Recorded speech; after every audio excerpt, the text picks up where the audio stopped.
Yeah, Tough Crowd episode 8. I'm gonna try to keep smashing through these because they are good. But Dom Irrera, he's kind of like, I know his name, and I've heard all that crowd talk about him, but I don't think I've ever seen anything of him. So this should be quite interesting. Nick Dipaolo always, Scott Thompson, Carole Montgomery, Carole Montgomery. I don't know either of them two. But let's see.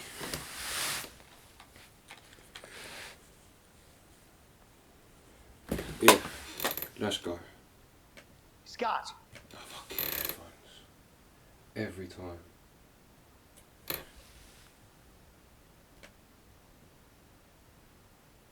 Scott. Of course I'm for a bigger military. Bigger boys, bigger bulges, but smaller uniforms. Nick. I want the military expanded around the borders of this country. I want this country harder to get into than an 18-year-old virgin in a straitjacket. All right, Carole. The military is just like a man. Nothing is ever big enough. Hey, Dom. I also want bigger boys, bigger men, bigger bulges. Yeah, spend more money. Forget about them. All right, there we go. So, Scott, what do you think? Do we need a bigger military? No, you just need smaller countries to invade, maybe. Well, the big question is this. Militarily, do you guys feel like, obviously, should we acknowledge that we have a lot of enemies and now it's time to go out and do this? Or should we just back off and just go like every other country and just say, okay, let's keep our own business on our own and not have wars? I think we should keep our business at home. I think they're spending $1 billion a week. Yeah. You know, why don't we take $500 million and teach the kids in our school, pay our teachers more? Well,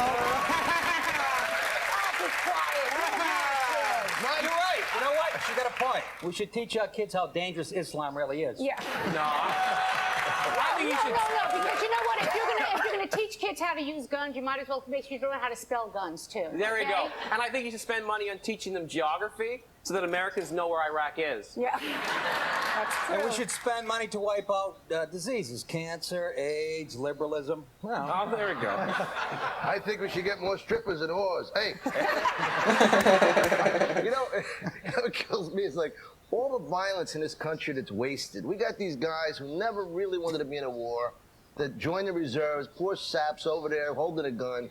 What about all the kids? What about the guys in Brooklyn with the baseball bats? Send them over. Yeah, Send the gangs over. These are the guys who want to kill. right. I'm worried. They're talking about Am I right? they're talking about using National Guardsmen now. Those aren't professional soldiers. I don't want some guy in a foxhole in Iraq going, you know, can we get Saddam? I gotta get back to Kinko's by Friday. You know. Hey, my brother just got back from Kuwait. That's right. He's in the Marines, and I would have been over there fighting beside him every minute. If it wasn't for the fact that I get really sweaty palms. Right? I get anxiety attacks when I get shot at. I'm no pussy, you know what I'm saying? So your gun slips, I understand. But what about this? I mean, you're saying, of course, there should be more teachers, more schools, everything that. But some people would say the other side of that argument is that none of that's going to happen if we don't really seriously, while we're learning our little ABCs, you know, all these people all over the world are being destroyed by dictatorships, and we have a chance, you know, for our power to do something Yeah, about but that isn't why you went into Iraq, though. I mean, it wasn't a humanitarian thing. What about Liberia? But you're not in Liberia.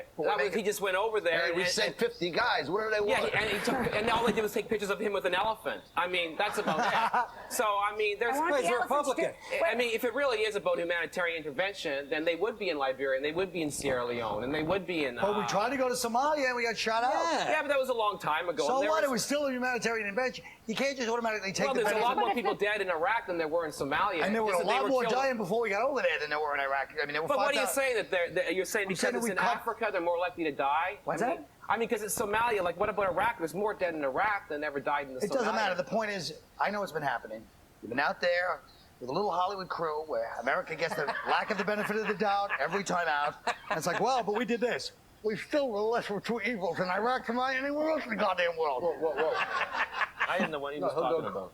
Because he does this thing with his mouth. Oh, You that's can't what he was understand doing. it. I thought that was his tongue, and it was really weirdly shaped. I figured Scott could have still understood it with something in his mouth. Oh, look. Oh! Hey. What did I say? Okay, I'm up for the challenge. Seriously. That's my boy. I'll read Exodus down my throat. I can do And it. somebody told. What? You're blushing. No, He is somebody blushing. You want to be the guy that sticks it down my throat? Whoa. Seriously, I'll do you're talking a about Pledge of my Allegiance fist. with your down my throat. Okay, American citizenship.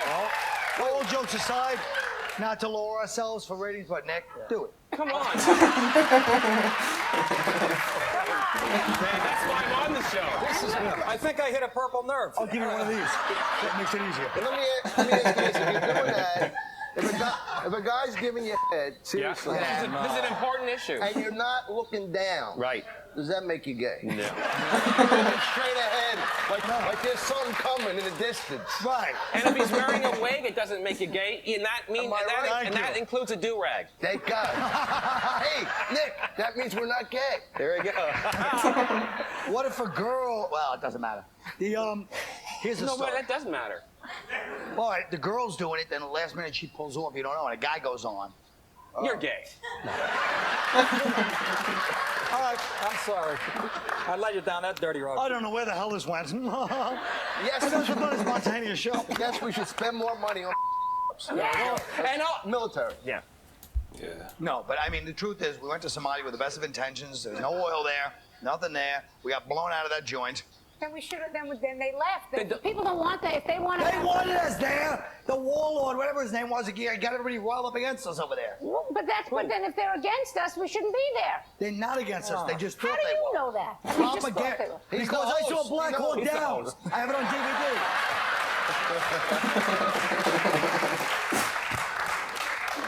Well, you people watch these messages and achieve personal growth. I'll stay here alone with these people and stagnate.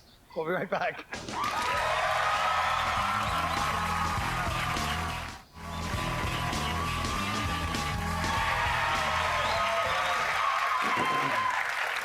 Well, I don't know if you've checked out this new show, Queer Eye for the Straight Guy, but here's a clip. Ready?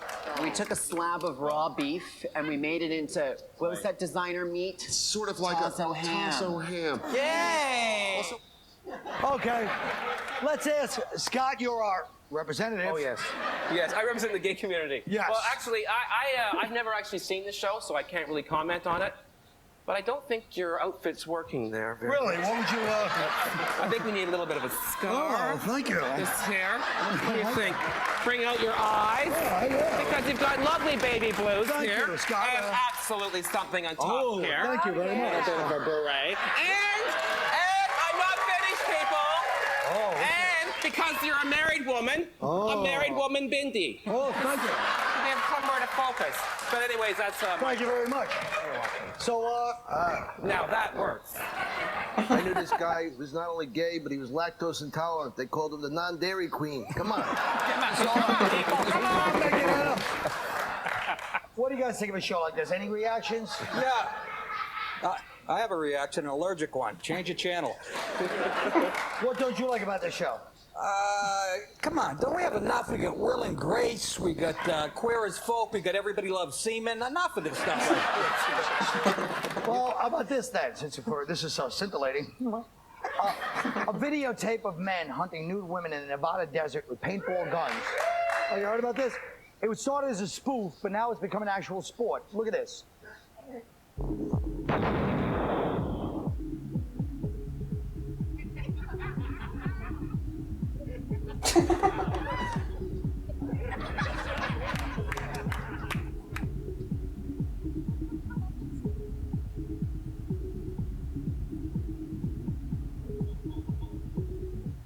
Now, first, go ahead. You know how they track them by their scent. Ah. Scott, did that music not sound like a rubber-knighted mine shaft or something? Did you hear that music? Yes, it did. Bear So night.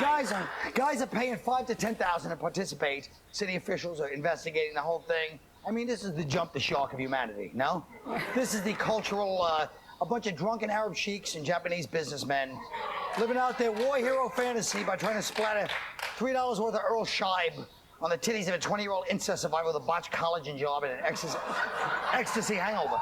Wow. I'll sell it to Dennis Miller. I'd like to see. Dick, I what do you think? I feel the same way about that. You know, that shows us to do about real hunting. Unless you can eat what you capture, it's just cruel, huh? And you might even want to use the skins to make clothes, although, you know, it's going to look like the Partridge Family bus after all that paint. The problem, first of all, that hurts. Those little balls, they hurt. Yeah, if it goes up the wrong place, it's like a really painful enema. That's all I'm saying. But she lives out there. Go ahead. If it costs $5 to $10 grand to do that, you should be able to tie them to the roof of your car like they do Dare when you drive it back to the hotel. I'd like to see not only hot chicks, but like Italian grandmothers. Oh yeah, that would be good. Stop it and fart. Shooting the tomato sauce. Son of a bitch. I got one for you. Now, would you guys do this if it was free? I would totally do it. You would? Yeah, I think it He's looks like. gay. He couldn't This would be fun. No, I meant I'd be one of the people being hunted. One of them. Oh no, that's misogynist. No, there you go. But I'll tell you, I have no problem with a bunch of guys firing paintballs at me as I run naked through the veldt like a gazelle. Why don't you go to... I said veldt. What's next, though? I mean, what's next? We start drugging these girls at bars and putting red tags on them, letting them run free in the morning? I mean... Oh, not that again. No, I wouldn't. I don't think I did. It's not erotic enough for me. I like a little more, maybe, from one of the kids in the hall or something. All right, that's 2 for 2. It keeps getting back to this thing with the kids in the hall. Now, Nick, correct me if I'm wrong, he's a little bit of a gay icon, despite how he feels about gay people, right? Oh, totally. He's total trade. They love him, right? Yeah, absolutely. Rough trade, they would call it. Rough trade, absolutely. What the hell is rough trade? Gay for pay, Nick. Come on. You're the guy that they want you to be a little hard and a little bit, That's low. the problem with that show is these guys are taking straight guys and they're making them not sexy. Right. And I think it's ruining the allure of men. I mean, I would have sex with the long-haired slob before any of those queens. No, you wouldn't. Would you? Yeah, I would. Well, let me ask you, Carole, you're from Vegas, right? Yes. Is this the kind of things that gotten that bored and decadent that people are just thinking up stupid stuff like this to do, or what? I think so. I mean, it's as a woman, you just go, okay, what's next? Why don't you just have Caveman Day, where they just wear a little fur thing and just club them over the head? Right, that's what... But I mean, you're talking about no foreplay. I mean, these guys don't want to do any foreplay. Just shoot them and screw them. They do have that. And they should be gay. Go to a bathhouse. Yeah. But I mean, the whole thing is, well, what about those women? They're making a lot of money. I mean, But they're not making as much. They only get paid. If they get hit, they get paid $1,000, and if they don't get hit, they get $2,500. These guys are they're getting charged $10,000. So where's the rest of the money Well, going? that's just The over. mafia, where else? Of course. It's like dwarf tossing. I don't want to say dwarves can't be tossed. If a dwarf wants to be tossed, go to it. Or if you don't want a dwarf toss, let's see you give him some money, keep him alive. Yeah, I don't know. It is kind of perverted. Yeah. Really? Come on! But it's more like, Not what's really. the matter? You think that's more perverted than the other thing we're looking at, where the gay guys are remaking straight guys? They're both kind of perverted. I like to watch like heterosexual guys chase a gay guy up the street in pumps, I'd watch that. We don't have time for home movies. Yeah, this was a bashing job. Listen, here's a little something marketing research shows your demographic might respond to. We'll be right back.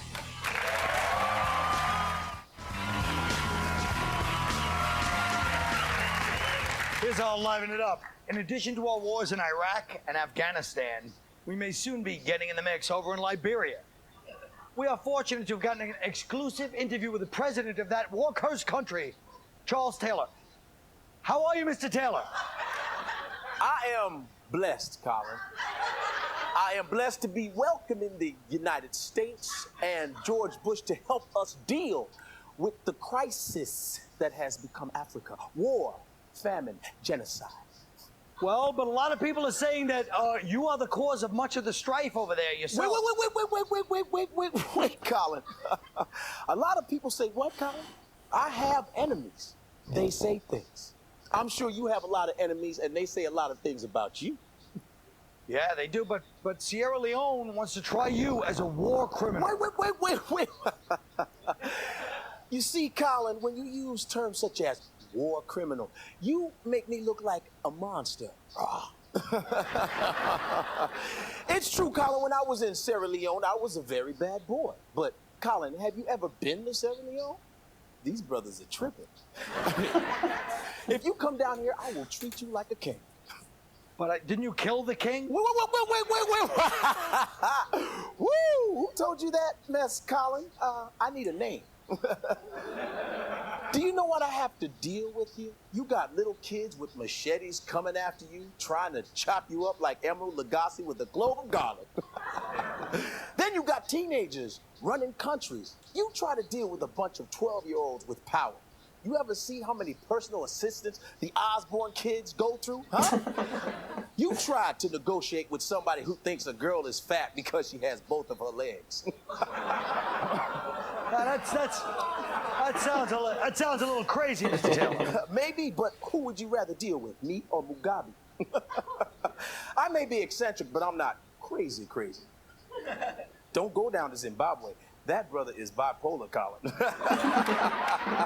He's going after white people like Paul Mooney. Now, you have said you'll not leave the country until UN peacekeepers come in. But that poses a problem because they said they won't come in until you leave.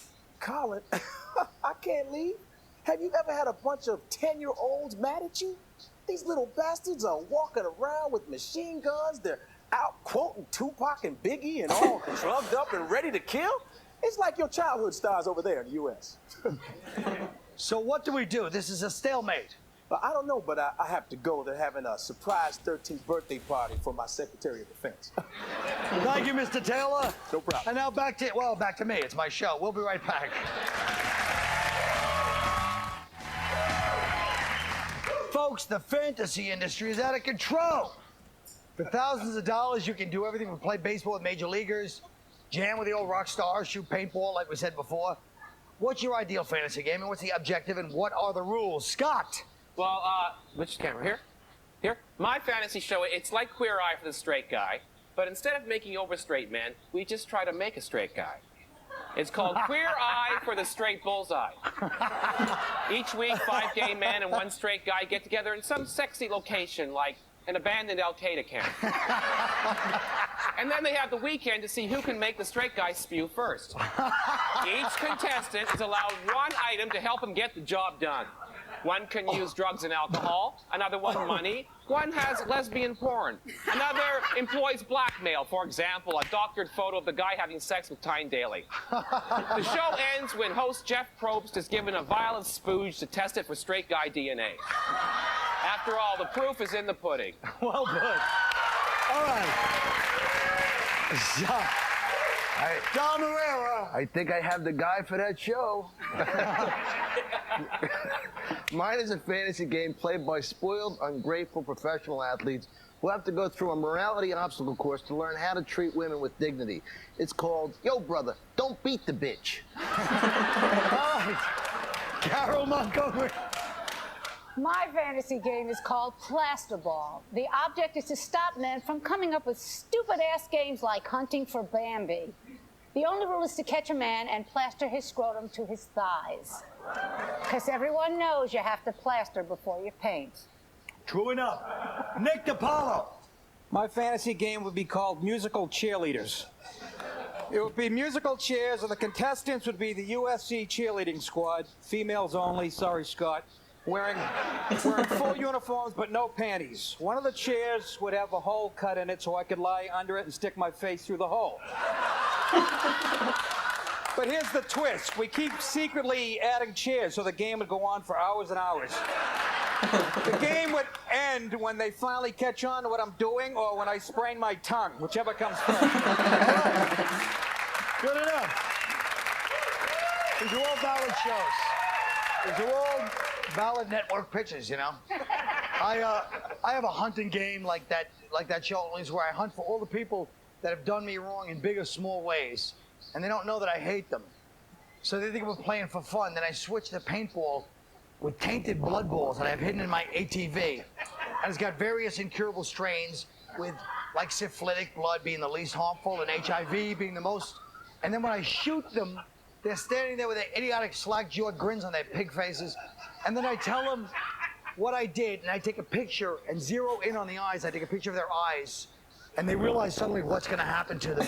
And then I put the eyes on as my screensaver. I laugh every time I look at it. Guess what, folks? Game over. Good night.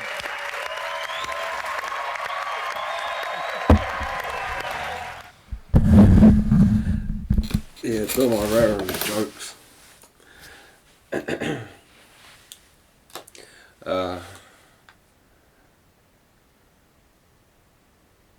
I do recognise him. I actually did recognise him, and I don't know where from. I think he's in a film. I don't know. He's familiar anyway.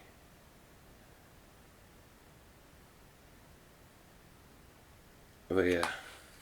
Well, that's episode 8. I will, yeah, like I said, keep smashing through these because they are jokes and they are like comedy history. It's the same as I want to do The Day the Laughter Died, Andrew Dice Clay. I still want to do that because it's like, yeah, a piece of comedy history. I don't know if anyone knows what that is, but it's where Dice fucking went into a fucking comedy club. No one knew he was gonna turn up. He just put a fucking mic on in the room, and then just started going off, and people was leaving out and heckling him, and yeah. I just well want to hear that because Dice is fucking hilarious. He is hilarious. Like actually, like him as a person is just funny. Like on Opie and Anthony, actually, that's another thing I need to do is more Dice on Opie and Anthony. But yeah, no, this. I do love Nick Dipaolo being on these because I feel like a lot of these people are coming with a left wing idea all the time. But Nick definitely fucking balances out 3 left wing people easily. He don't give a fuck. But yeah, anyway, that's the reaction. Sweet.